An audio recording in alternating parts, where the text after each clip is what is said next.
Pues vamos a dar inicio. Por favor, acompáñeme haciendo una oración para encomendarnos a Dios en este tiempo. Padre, gracias.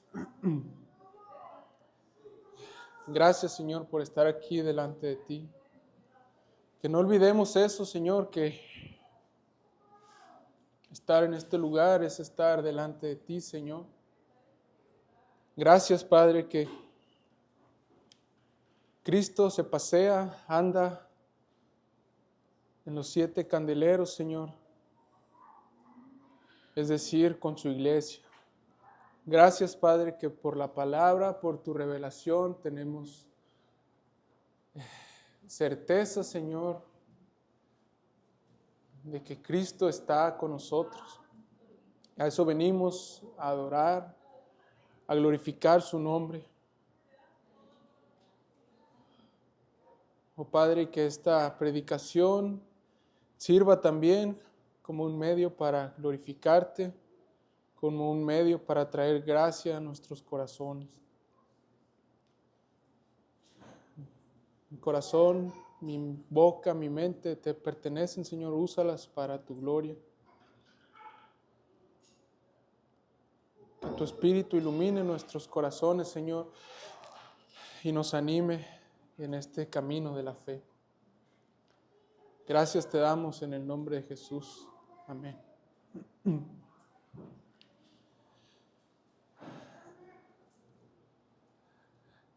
Hermanos, lo que vamos a ver a continuación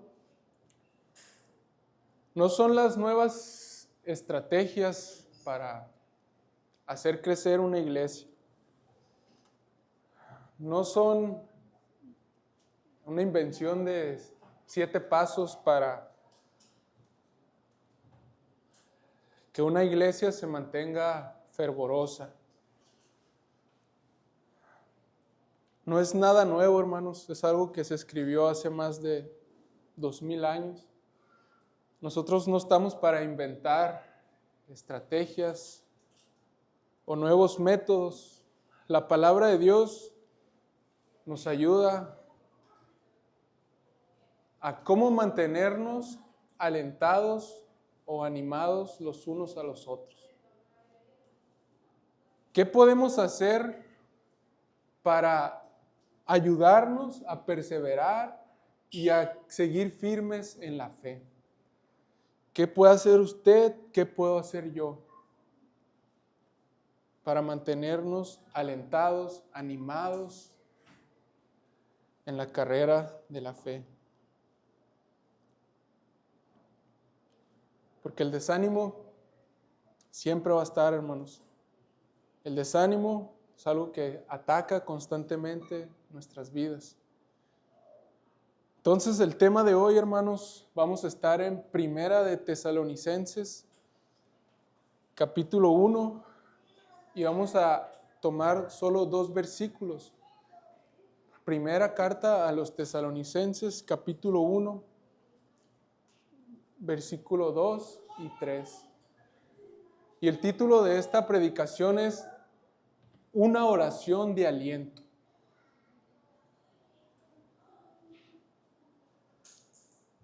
Y dice así, desde el versículo 1, Primera de Tesalonicenses, capítulo 1, versículo 1, 2 y 3. Pablo, Silvano y Timoteo, a la iglesia de los tesalonicenses, en Dios Padre y en el Señor Jesucristo. Gracia y paz sean a vosotros de Dios nuestro Padre y del Señor Jesucristo. Damos siempre gracias a Dios por todos vosotros, haciendo memoria de vosotros en nuestras oraciones, acordándonos sin cesar delante del Dios y Padre nuestro, de la obra de vuestra fe, del trabajo de vuestro amor y de vuestra constancia en la esperanza en nuestro Señor Jesucristo. Entonces, hermanos, ¿por qué llamamos a esta oración una oración de aliento? Trataremos de ponernos en los zapatos del autor de esta carta. El autor es el apóstol Pablo. Imagínense ser Pablo. En este tiempo, Pablo era el apóstol a las iglesias gentiles, Galacia, Corintio, Tesalónica, etc. Según los expertos, se dice que la primera a los tesalonicenses es la segunda carta que Pablo escribió cronológicamente. Aquí tenemos primero la carta a los romanos y sucesivamente, primera, segunda de Corintios. Pero si usted se sitúa en el tiempo, se dice que cronológicamente la segunda carta que escribió Pablo fue esta, primera a los tesalonicenses. ¿Y cuál fue la primera? La primera carta que el apóstol Pablo escribió es la carta a los Gálatas. Y hermanos, ¿de qué trata la carta a los Gálatas? Gálatas es la respuesta de Pablo al recibir noticias inquietantes acerca de la iglesia en Galacia. Los judaizantes estaban tratando de esparcir sus ideas, influyendo fuertemente a los cristianos en Galacia y estaban incitándolos a adoptar prácticas judías con el fin de ser salvos. Les decían, debes de guardar ciertos días, guardar ciertas dietas y comportarte de esta forma, aparte del evangelio, para tener salvación. Entonces la carta a los Gálatas, si no la ha leído, le recomiendo leerla en su casa. La carta a los Gálatas refleja una gran preocupación y una angustia del apóstol Pablo que sentía porque sus hijos en la fe se estaban desviando de ella, se estaban desviando del evangelio, estaban siendo presionados por estas personas llamados judaizantes. Y el apóstol Pablo refleja esa gran preocupación, esa gran angustia en la carta a los Gálatas. Entonces, hermanos, es probable que bajo este contexto Pablo se preguntara cómo estaban los tesalonicenses.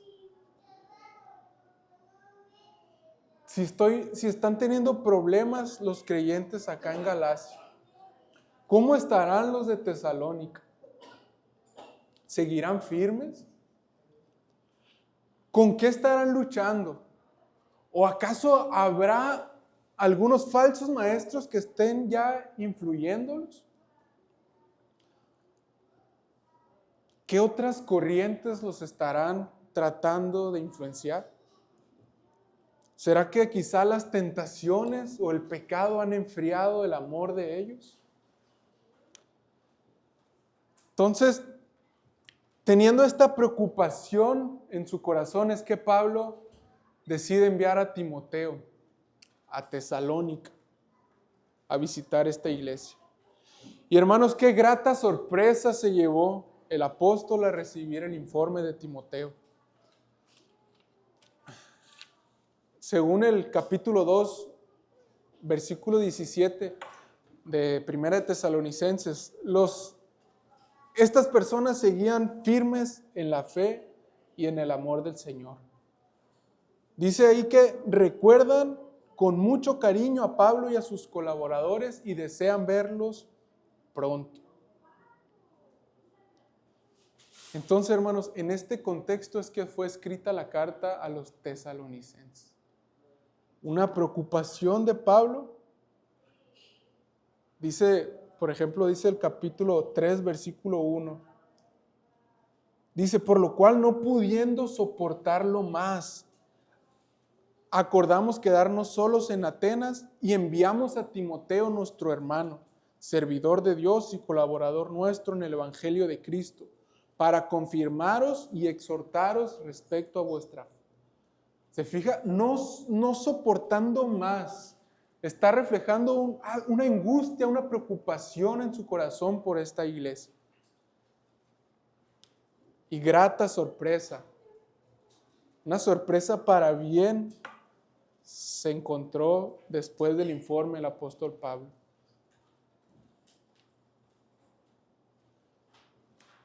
los tesalonicenses seguían firmes en la fe, firmes en el amor del Señor. Entonces, hermanos, uno de los propósitos de esta carta a los tesalonicenses es dar aliento, dar ánimo a los creyentes. Mire lo que dice el capítulo 4, versículo 18. Por tanto, dice, alentaos los unos a los otros con estas palabras. O también el capítulo 5, versículo 11, Primera de Tesalonicenses, dice, por lo cual, animaos unos a otros y edificaos unos a otros, así como lo hacéis. Uno de los propósitos de esta carta es que los creyentes tengan ánimo, tengan aliento. Y esta palabra aliento que aparece en el capítulo 4, versículo 18, es la palabra griega parakaleo. ¿A qué le suena? Parakaleo, de donde viene el adjetivo, el sobrenombre o el título de Paracletos, que es dicho sobre el Señor Jesucristo y también del Espíritu Santo como el otro Paracletos o el otro Consolador. Alentar significa consolar, exhortar, llamar, rogar, apremiar a alguien a que tome un curso de acción, siempre en anticipación mirando al futuro. Es decir, alentar tiene que ver con animar a otro a manera de precaución. Y esta es la intención de la carta, hermanos. Animar a los creyentes a seguir adelante, a seguir animados, a seguir alentados en el camino de Cristo, puesta la mirada en la promesa de su segunda venida, de su regreso. Y esta breve oración, hermanos, es la introducción a esta carta. Es por eso que le llamamos una oración de aliento. Versículo 2 y 3. Pero, hermanos, ¿por qué necesitaban aliento los tesalonicenses?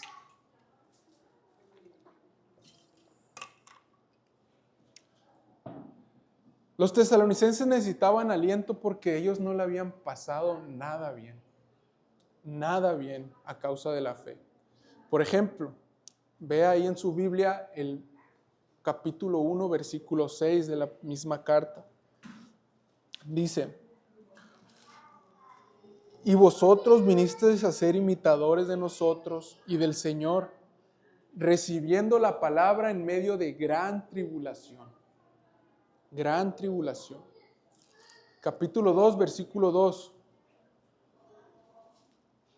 Dice, pues habiendo antes padecido y sido ultrajados en Filipos, como sabéis, tuvimos de nuevo de nuestro Dios para anunciaros el Evangelio de Dios en medio de gran oposición. Hubo gran oposición para que esta iglesia recibiera el Evangelio. Y también nos dice el versículo 14 que padecieron de los de su misma nación. Entonces estos creyentes necesitaban aliento porque no la estaban pasando nada bien. Es mentira, hermano, cuando alguien te dice, ven a Jesús, ven a la iglesia, ven al cristianismo y todos tus problemas se van a acabar. Esa es una gran mentira. Imagínese que alguien le hubiera dicho eso a esta iglesia. Ven a Jesús y tus problemas se van a acabar. Para esta iglesia, en lugar de que sus problemas terminaran, pareciera que al creer en Jesús iniciaron adversidades más fuertes. Mire cómo nació esta congregación. Tenemos el relato en el libro de los Hechos, capítulo 17. Hechos 17, versículo 1 al 8 dice. Hechos 17, 1.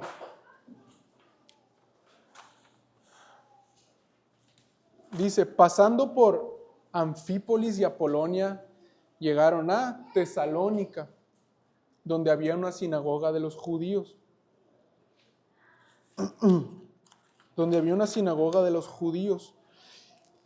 Y Pablo, como acostumbraba, fue a ellos, y por 3 días de reposo discutió con ellos, declarando y exponiendo por medio de las Escrituras que era necesario que el Cristo padeciese y resucitase de los muertos, y que Jesús, a quien yo os anuncio, decía él, es el Cristo. Y algunos de ellos creyeron. Aquí nació la iglesia. Y se juntaron con Pablo y con Silas y de los griegos piadosos, gran número, y mujeres nobles no pocas. Hasta aquí todo va bien, hermanos. Pablo predicó en la sinagoga de los judíos, muchas personas creyeron, nació la iglesia de Tesalónica.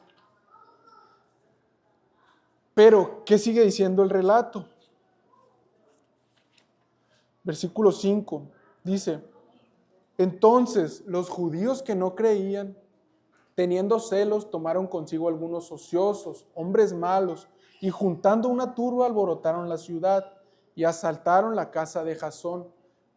Y asaltando la casa de Jasón, procuraban sacarlos del pueblo, pero no hallándolos, trajeron a Jasón y algunos hermanos ante las autoridades de la ciudad, gritando: estos que trastornan el mundo entero también han venido acá, a los cuales Jasón ha recibido. Y todos estos contravienen los decretos de César, diciendo que no hay otro rey, que hay otro rey, Jesús. Y alborotaron al pueblo y a las autoridades de la ciudad, oyendo estas cosas. Entonces, hermanos, rápidamente, después de la fundación de esta iglesia, los creyentes comenzaron a experimentar oposición, presión, persecución. Hermanos, si para el cristiano maduro es difícil que te burlen de ti en el trabajo, o es difícil que te rechace tu familia, tú para ti que tienes 10, 15, 20 años en el cristianismo, que tienes 3, 4 años, ahora imagínense esta iglesia joven, recién convertido un gran número de personas, están experimentando oposición, presión, persecución. ¿Cuánto más difícil ha de ser para una iglesia joven, para un cristiano recién convertido, pasar por esto? Entonces, hermanos, por este motivo es que Pablo les escribe la primera carta a los tesalonicenses. Volvamos ahí, primera carta a los tesalonicenses. Entonces, la porción que cubriremos hoy, como dije hace un momento, es el inicio de estas palabras de aliento. Y hermanos, vamos a dividir esta predicación en 2 puntos principales o 2 preguntas principales. Primero, ya dijimos por qué los tesalonicenses necesitaban aliento. Segundo, ¿qué puedo hacer para yo alentar a mi hermano, a mis hermanos? ¿Qué puedo hacer? 2 cosas, hermanos. 2 cosas. Ahorita les decía, no es una nueva estrategia, no es un nuevo plan de la iglesia. Es algo que vamos a extraer de la misma palabra de Dios. ¿Qué podemos hacer para mantenernos animados los unos a los otros en medio de este mundo que se opone a Cristo y a su iglesia? Entonces, les leo nuevamente la oración. Versículo 2 de 1 Tesalonicenses 1 dice: damos siempre gracias a Dios por todos vosotros, haciendo memoria de vosotros en nuestras oraciones, acordándonos sin cesar delante del Dios y Padre nuestro, de la obra de vuestra fe, del trabajo de vuestro amor y de vuestra constancia en la esperanza en nuestro Señor Jesucristo. Entonces, hermanos, extrayendo de esta porción de la palabra, podemos notar que Pablo hace 2 cosas para animar a los creyentes en Tesalónica. Son 2 cosas que todos los que estamos aquí podemos hacer.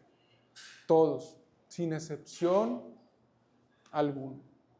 Nadie está excluido, hermanos. Niños, ustedes también pueden hacer esto. 2 cosas para mantener animados a tu hermano, para ayudarle, alentarle a seguir adelante en el camino de la fe.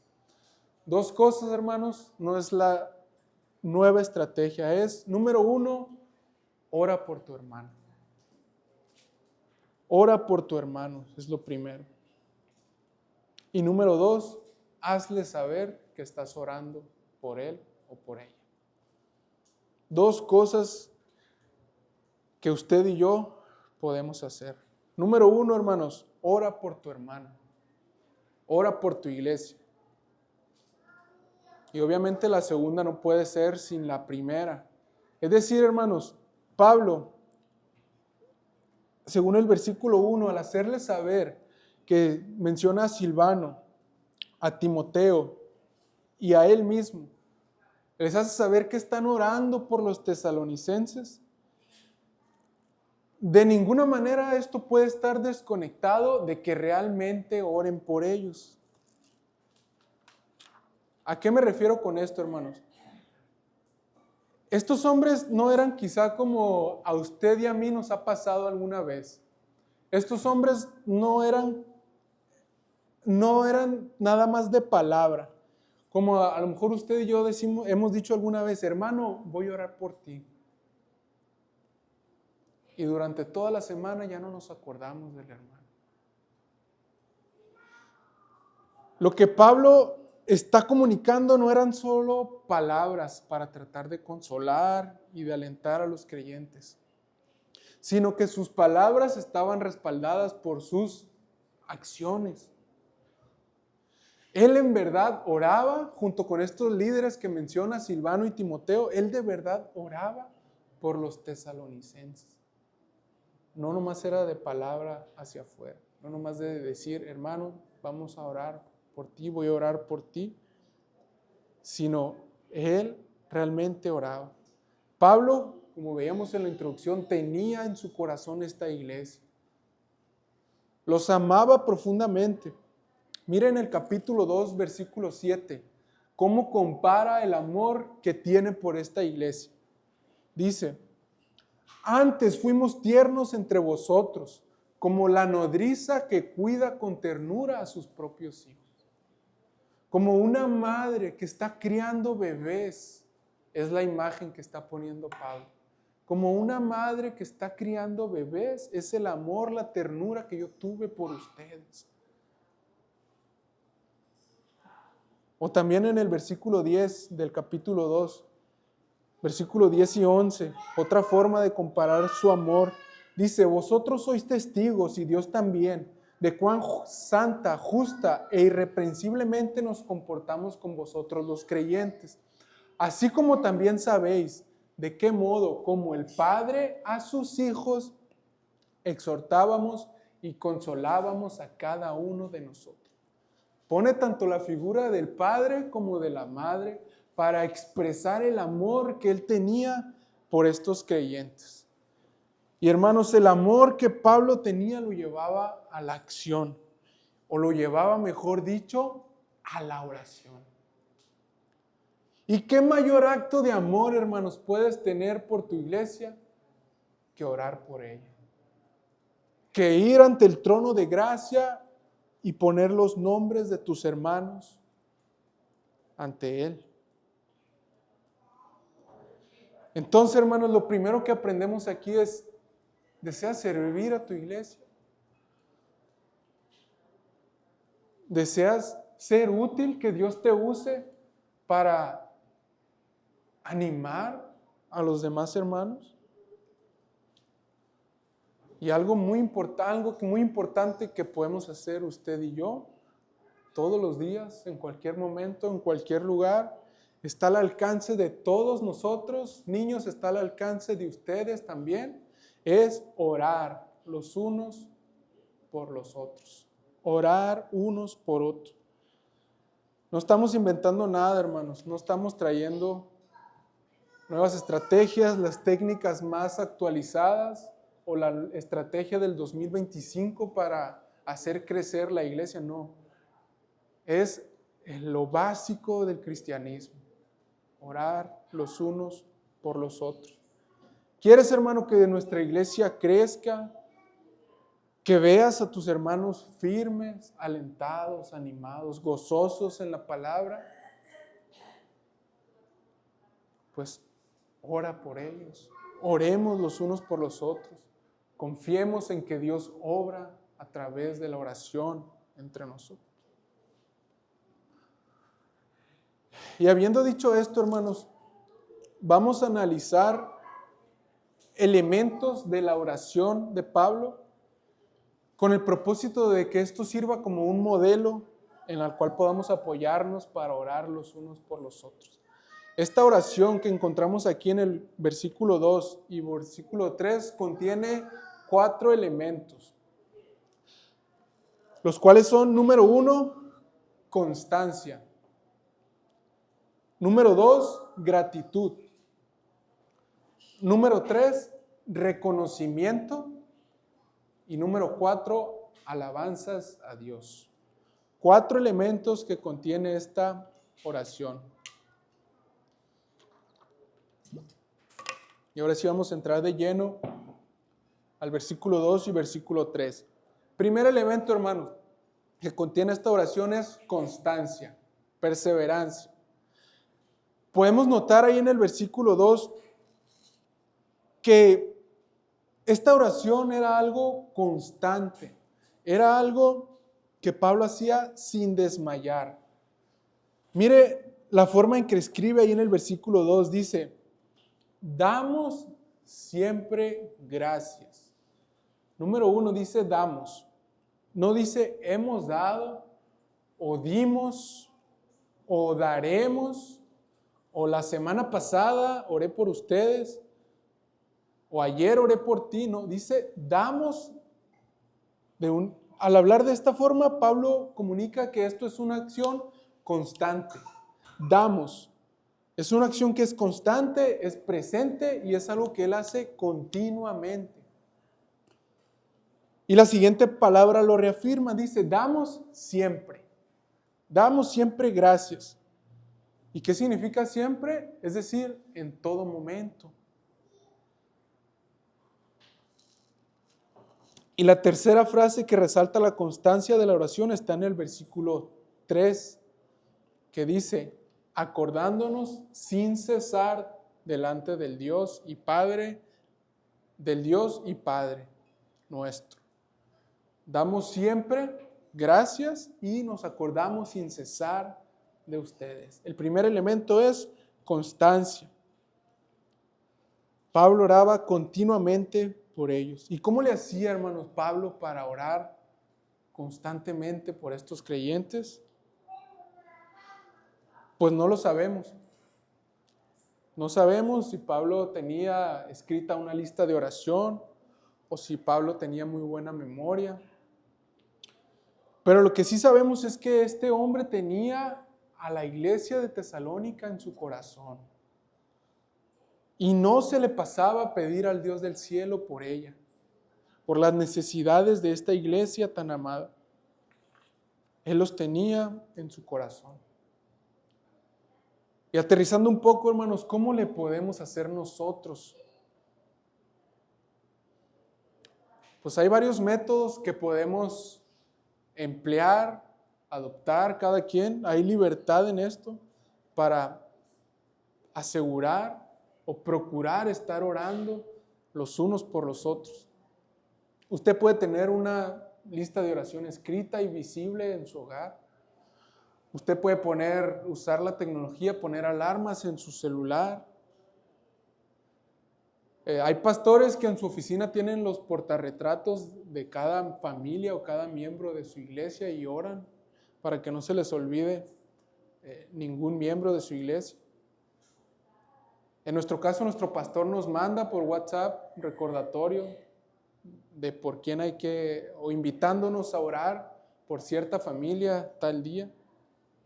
Pero hermanos, cada quien puede tener su metodología distinta o sus formas, pero lo que cada uno debe de tener claro y debemos de estar haciendo constantemente es orar los unos por los otros, de manera constante, imitando el ejemplo que tenemos aquí en esta oración del apóstol Pablo. Segundo elemento, hermanos, es gratitud. Gratitud. ¿Qué contiene la oración? Gratitud, mucha gratitud. Dice el versículo 2, damos siempre gracias a Dios por todos vosotros, haciendo memoria de vosotros en nuestras oraciones. Y note, hermanos, que esta oración no es una queja. En esta oración usted no ve amargura. No es una petición para que Dios cambie a los hermanos. Es una acción de gracias. Pablo da gracias por los tesalonicenses. Y esto es lo que sentía hacia ellos, gratitud.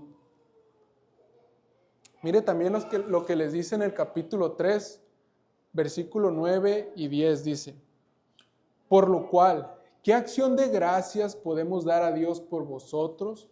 Por todo el gozo con que nos gozamos a causa de vosotros delante de nuestro Dios, orando de noche y de día con gran insistencia para que veamos vuestro rostro y completemos lo que falta a vuestra fe. Gratitud, hermanos. Todo el gozo, dice, con que nos gozamos a causa de vosotros. Y hermanos, esta es una exhortación, amonestación para nosotros antes de pensar al orar por alguien más. ¿Qué debe de cambiar tal hermano? ¿O qué no me gusta de tal persona? ¿Por qué mejor no empezamos dando gracias a Dios por su vida? ¿Por qué mejor no reconocemos la obra de Dios en él? ¿Por qué no mejor alabamos a Dios porque Él sigue obrando en la vida de mis hermanos al igual que en la mía? Hermano, ¿cuándo fue la última vez que diste gracias a Dios por tu iglesia? ¿Cuándo fue la última vez que mencionaste en tus oraciones a cada uno de los miembros de la iglesia?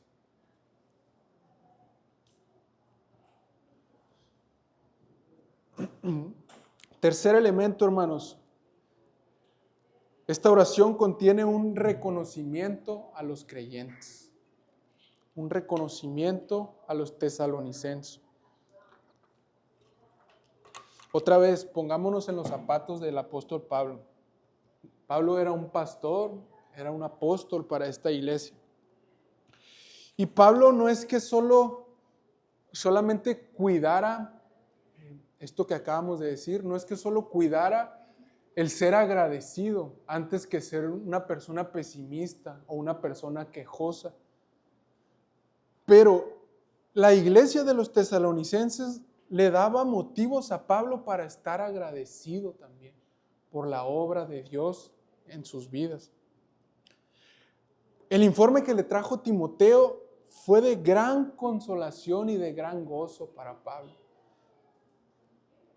Y hermanos, ¿cuáles son las 3 cosas por las cuales Pablo daba gracias a Dios?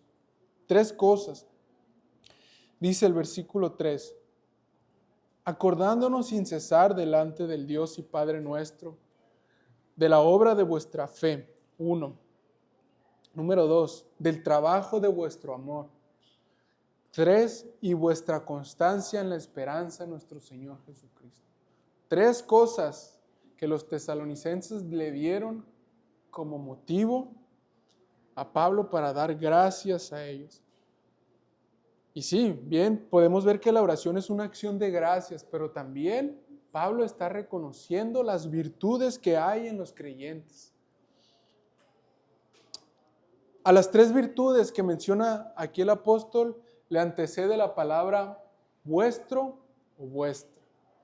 Es decir, ¿qué significa vuestro, vuestra? Suyo o suya. Estas 3 virtudes era algo que ellos tenían. Tenían una fe que obra, un amor que trabaja y una esperanza que es constante. Y es interesante notar, hermano, la combinación de estas 3 virtudes. Pablo menciona una virtud y una acción que resulta de esa virtud. Otra vez, Pablo menciona una virtud o una actitud y un resultado o una acción que resulta de esa virtud. Por ejemplo, la primera dice, la fe. Es una fe que obra. La obra de vuestra fe, dice. Número 2, el amor. Segunda virtud, el amor. Nos dice que es un amor que trabaja. El trabajo de vuestro amor. Número 3, la esperanza. Es una esperanza que es constante. Dice, y vuestra constancia en la esperanza. Entonces, hermanos, a la luz de esto vemos que estas virtudes o gracias espirituales siempre producen como consecuencia un resultado en la persona que las posee. La fe produce obras. El amor produce trabajo. La esperanza produce constancia. No se puede tener lo interno sin que se refleje en lo interno, en lo externo. Usted conoce Santiago 2:17, dice, así también la fe, si no tiene obras, es muerta en sí misma. Uno puede decir, tengo fe, tengo amor, tengo esperanza, pero si no se ve en sus obras, eso está muerto, es mentira. Entonces, la fe produce obras.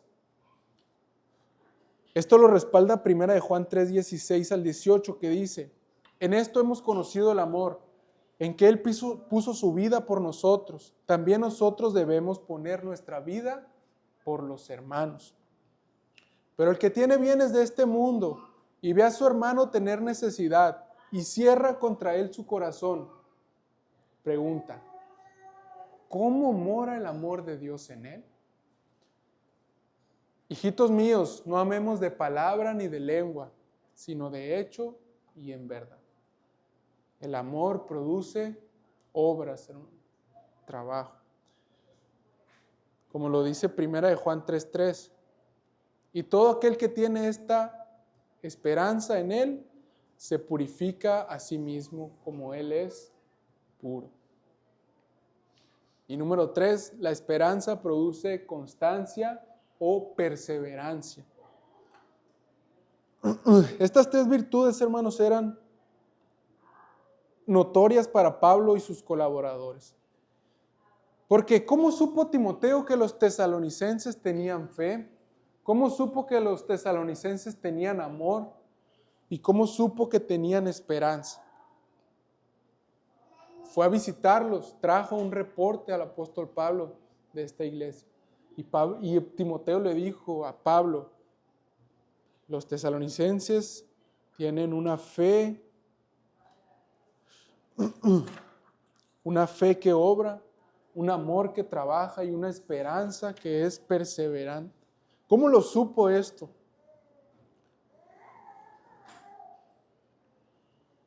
Pues sin duda Timoteo lo supo a través de sus obras, de los frutos que vio en ellos, estando con ellos, conviviendo con ellos.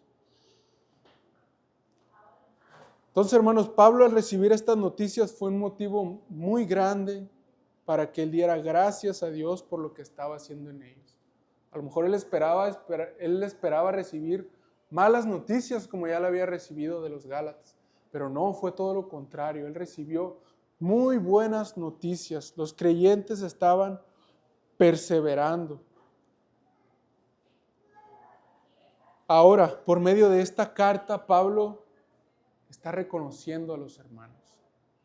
Está reconociendo, y esto es algo que normalmente no hacemos. Pablo está alabando la obra de Dios en ellos. ¿Y cuánto tenemos que aprender, hermanos, de este ejemplo? Es decir, esto nos sirve como ejemplo para no tener temor, hermanos, ni tener vergüenza en reconocer lo que Dios está haciendo en la vida de los demás. Cuando usted identifique, cuando para usted sea notable la obra de santificación del Espíritu en la vida de alguien más, dígaselo. Dé gracias a Dios por ello, pero reconózcaselo al hermano también. Diga, hermano, le doy gracias a Dios porque ha sido de mucha bendición para mi familia. O hermano, agradezco a Dios por cómo sirves en la iglesia. O hermano, hermana, Le doy gracias a Dios porque tu testimonio es un ejemplo para mí. Le doy gracias a Dios porque a través de tu testimonio soy retado a orar, a estudiar más la palabra. Hermano, le doy gracias a Dios por cómo eres en tal área, por cómo tratas a tu esposa, por cómo tratas a tu esposo, por cómo llevas a tus hijos.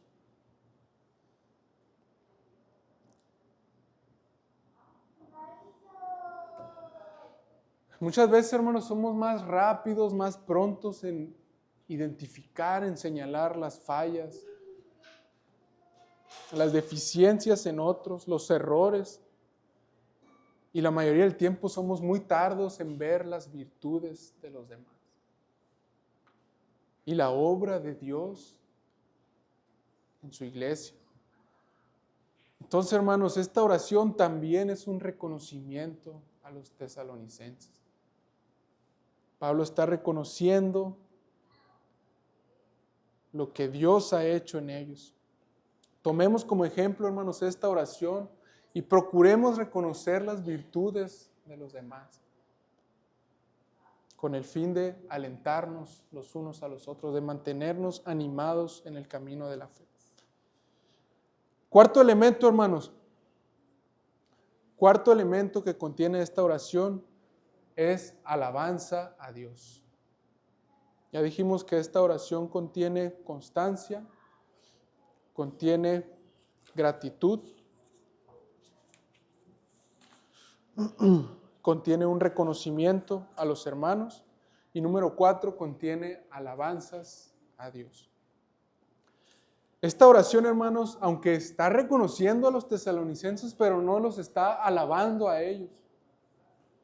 No es una alabanza para ellos. El texto no dice, mira el versículo 2, el texto no dice, les damos gracias a ustedes, haciendo memoria de ustedes en nuestras oraciones. El texto dice, versículo 2, damos siempre gracias a Dios por todos vosotros.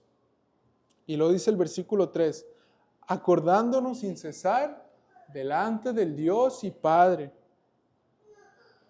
nuestro, de la obra de vuestra fe, del trabajo de vuestro amor y vuestra constancia en la esperanza en nuestro Señor Jesucristo. Principalmente, hermanos, el honor y la gloria son para Dios. Aunque el apóstol reconoce las virtudes de estos creyentes, el mérito no deja ser de Dios. Al fin de cuentas, ¿quién da la fe? Respuesta en Efesios 2, 8 y 9. Porque por gracia sois salvos por medio de la fe. Y esto no de vosotros, pues es don de Dios, no por obras para que nadie se gloríe. Dios les dio a los tesalonicenses esta fe que obra. O también, ¿quién da el amor? ¿O de quién proviene el amor? Respuesta en 1 Juan 4, versículos 7 al 10. Amados, amémonos unos a otros, porque el amor es de Dios. Todo aquel que ama es nacido de Dios y conoce a Dios. El que no ama no ha conocido a Dios, porque Dios es amor. En esto se mostró el amor de Dios para con nosotros, en que Dios envió a su Hijo unigénito al mundo para que vivamos por Él. En esto consiste el amor, no en que nosotros hayamos amado a Dios, sino que Él nos amó a nosotros y envió a su Hijo en propiciación por nuestros pecados. Dios es el que dio el amor que trabaja a los tesalonicenses. De Él proviene el amor. Nosotros no lo amamos primero. Estos creyentes no lo amaron primero, sino Dios fue el que puso ese amor por Él en ellos. O también preguntémonos, ¿quién les dio y quién da la esperanza?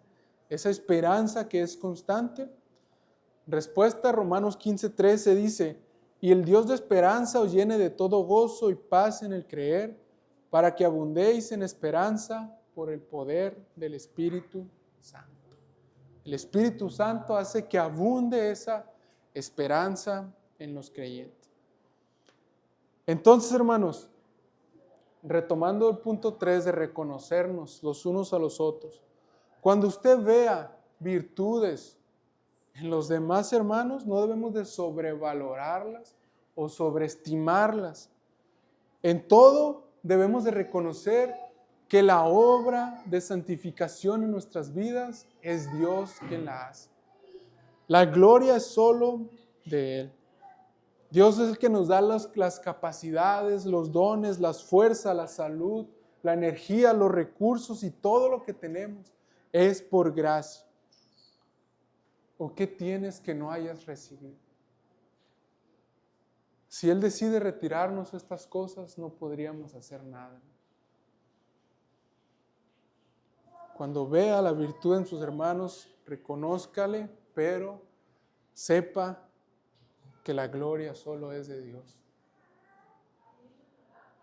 Como dice Apocalipsis 5, dice, al que está sentado en el trono y al Cordero sea la alabanza, la honra, la gloria y el poder por los siglos de los siglos. Amén.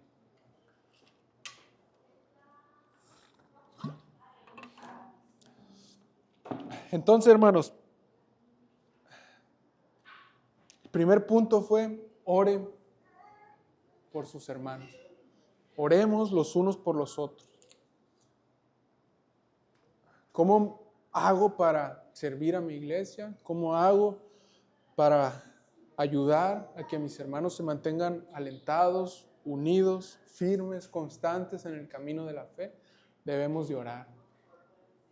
Utilice esta oración en sus oraciones, en sus devocionales y ore por los demás.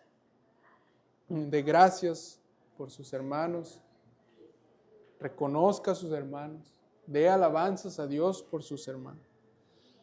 Pero en segundo lugar, hágale saber a los hermanos que está orando, que oró por él o por ella.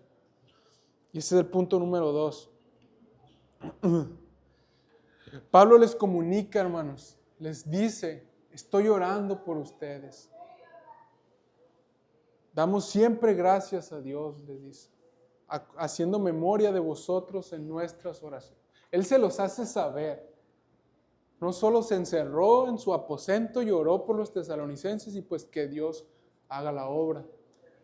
También hizo lo siguiente, se los comunicó, se los hizo saber. Hermano, estoy orando por ti. Y esto no es para vanagloria, no es para que otros sepan cuánto oras.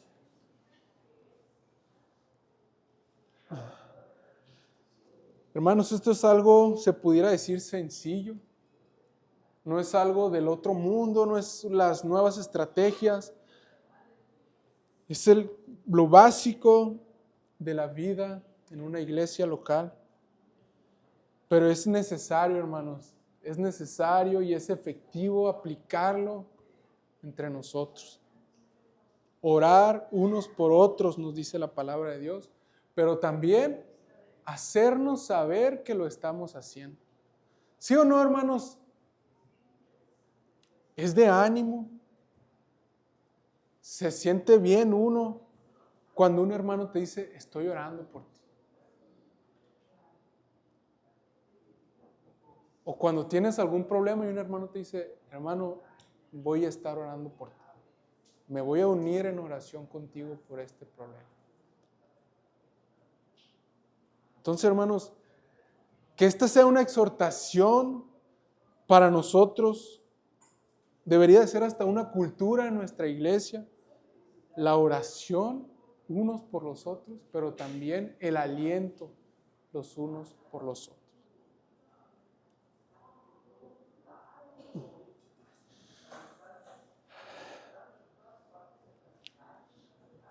Y concluyo, hermanos, con una aplicación. Como aplicación, hermanos, animémonos unos a otros como la palabra de Dios nos enseña.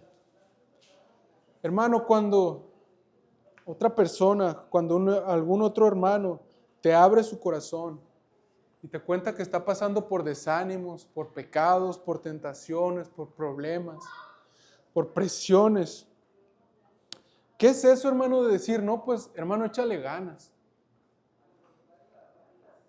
Hay que echarle ganas, hermano. ¿Ese es tu consejo? O utilizar refranes del mundo como, pues al mal tiempo, buena cara. Que a lo mejor son bien intencionados y pudieran tener su respaldo bíblico y todo. O decir, pues hermano, no hay mal que por bien no venga. Si uno a veces hemos actuado de esa forma. Pero no, hermanos, que esto sea un ejemplo para nosotros de utilizar la palabra de Dios para animarnos. Utilizar la oración para animarnos. Que la palabra de Dios llena el corazón. No es lo mismo decir échale ganas a decir, hermano, regocíjate en el Señor siempre.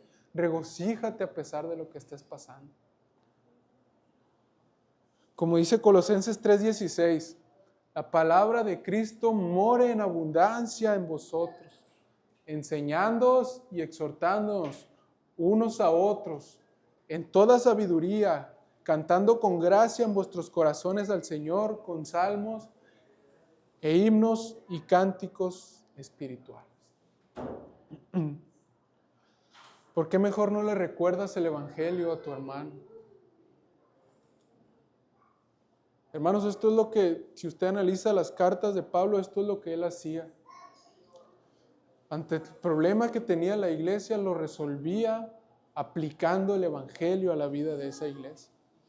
Mire nada más cómo lo hizo aquí con los tesalonicenses, capítulo 4, versículo 13 al 18.